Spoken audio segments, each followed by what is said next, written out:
Assalamualaikum warahmatullahi wabarakatuh. Halo anak-anak semua, apa kabar kalian hari ini?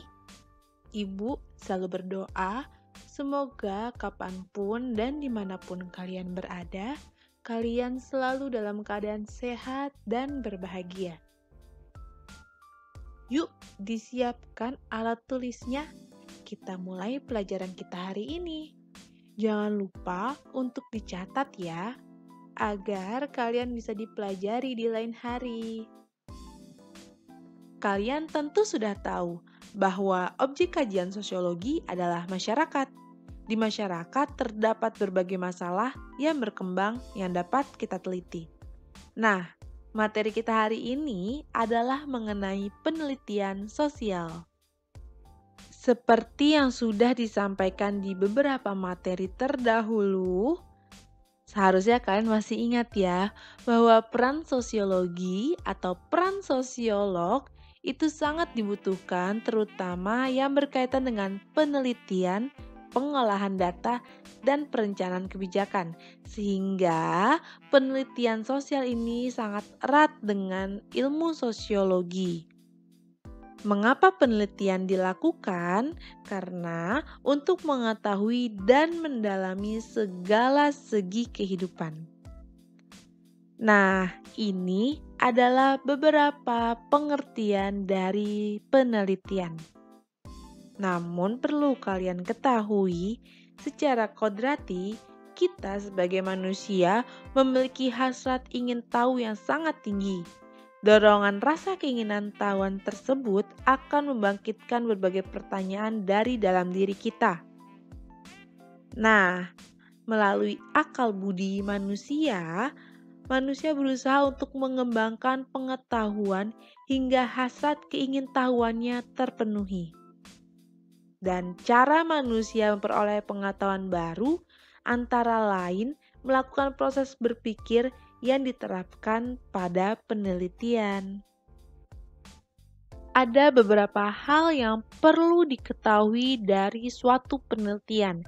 Yang pertama, ada 3 persyaratan penting dalam mengadakan penelitian, yaitu sistematis, adalah dilaksanakan menurut pola tertentu dari yang paling sederhana sampai yang paling kompleks hingga tercapai tujuan secara efektif dan efisien. Selanjutnya yang kedua adalah terencana. Penelitian dilaksanakan secara sengaja dan langkah-langkah pelaksanaannya sudah dipikirkan sebelumnya sehingga terencana. Dan yang ketiga, mengikuti prosedur ilmiah.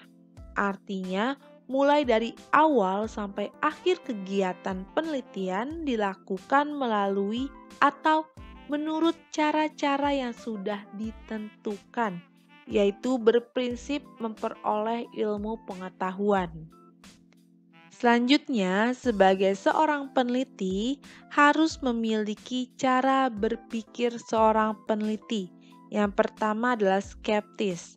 Penulis atau peneliti harus selalu menanyakan bukti atau fakta, sehingga tidak percaya begitu saja terhadap hal atau pernyataan.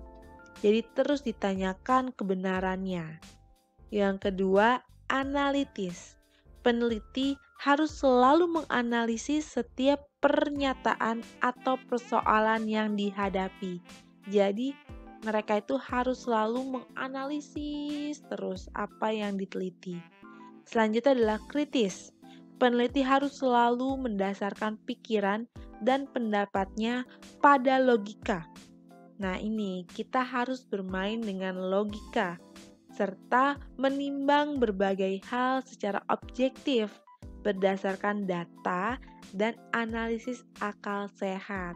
Jadi, kalau sebagai seorang peneliti harus menggunakan logika dan akal sehat. Selanjutnya adalah jujur. Seorang peneliti tentu tidak boleh memasukkan keinginannya sendiri. Dia harus objektif. Selanjutnya, terbuka. Seorang peneliti bersedia memberikan bukti penelitian dan siap menerima pendapat pihak lain tentang hasil penelitiannya. Selain itu, peneliti juga harus memiliki sikap seorang peneliti dalam diri peneliti. Yang pertama, objektif. Si peneliti ini harus dapat memisahkan perasaan pribadi dan fakta. Karena untuk penelitian yang baik, seorang peneliti harus bekerja sesuai dengan data yang diperoleh di lapangan. Tidak boleh memasukkan perasaan pribadinya. Yang kedua, kompeten. Artinya, seorang peneliti yang baik memiliki kemampuan untuk melakukan penelitian dengan menggunakan metode dan teknik penelitian tertentu. Jadi tidak boleh sembarang meneliti, dia juga harus memiliki kemampuan untuk meneliti. Yang ketiga, faktual. Seorang peneliti harus bekerja berdasarkan fakta, harus berdasarkan data dan fakta yang diperoleh di dalam lapangan atau masyarakat. Tidak boleh mengada-ada. Secara garis besar, langkah-langkah penelitian itu dibagi dalam 3 langkah atau 3 tahapan. Yang pertama kali dilakukan oleh seorang peneliti adalah menyusun rancangan penelitian. Rancangan penelitian sangat berguna bagi peneliti agar penelitiannya dapat berjalan dengan benar, lancar, dan memberikan hasil yang baik. Di dalam penyusunan rancangan penelitian itu pertama, dia harus menentukan masalah yang akan diteliti. Yang kedua, ada studi pendahuluan. Yang ketiga, merumuskan masalah penelitian. Yang keempat, merumuskan anggapan dasar atau hipotesis. Dan yang kelima, memilih pendekatan yang akan digunakan dan menentukan jenis dan sumber data yang akan ia kumpulkan. Langkah atau tahapan yang kedua yaitu pelaksanaan penelitian. Pelaksanaan penelitian ini terdiri dari kegiatan menentukan dan menyusun instrumen penelitian, mengumpulkan data, menganalisis data, dan menarik kesimpulan. Nah, tahap yang terakhir atau langkah yang ketiga adalah menyusun laporan penelitian.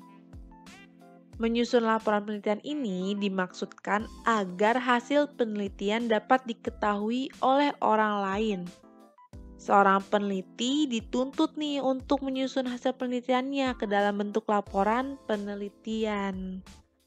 Dengan demikian, dari hasil laporan penelitian itu, orang lain dapat mengevaluasi hasil penelitian tersebut. Sekarang kita akan membahas mengenai jenis-jenis penelitian. Jenis-jenis penelitian terbagi menjadi ke dalam 5 jenis. Yang pertama, jenis penelitian berdasarkan tujuannya, jenis penelitian berdasarkan metodenya, jenis penelitian berdasarkan pemberian informasi. Yang keempat, jenis penelitian berdasarkan data yang dikumpulkan. Dan yang kelima adalah jenis penelitian yang berdasarkan tempat pelaksanaannya. Kita akan membahas satu persatu. Jenis penelitian berdasarkan tujuannya terbagi menjadi 2, yaitu basic research atau penelitian dasar untuk mengumpulkan informasi guna menyusun konsep dan hubungan serta teori. Dan yang kedua, applied research atau penelitian terapan. Penelitian ini biasanya untuk menerapkan, menguji, atau mengevaluasi kemampuan teori untuk memecahkan suatu persoalan di dalam masyarakat. Contoh basic research misalnya adalah penelitian yang dilakukan oleh Clifford Geertz mengenai Islam di Jawa. Nah, dia untuk mengumpulkan informasi untuk membuat teori baru. Nah, kalau contoh penelitian terapan atau applied research, yaitu contohnya penelitian yang dilakukan di suatu daerah yang sering terjadi konflik. Nah, penelitian itu dilakukan untuk mengetahui sebab, penyebab, dan mencari solusi untuk meminimalisir atau menghilangkan dan menyelesaikan konflik tersebut. Selanjutnya adalah jenis penelitian berdasarkan metodenya. Yang pertama, penelitian historik, yaitu bertujuan untuk membuat rekonstruksi masa lampau secara sistematis dan objektif. Contohnya, penelitian tentang stratifikasi sosial pada masa penjajahan Belanda. Nah, yang kedua adalah penelitian survei.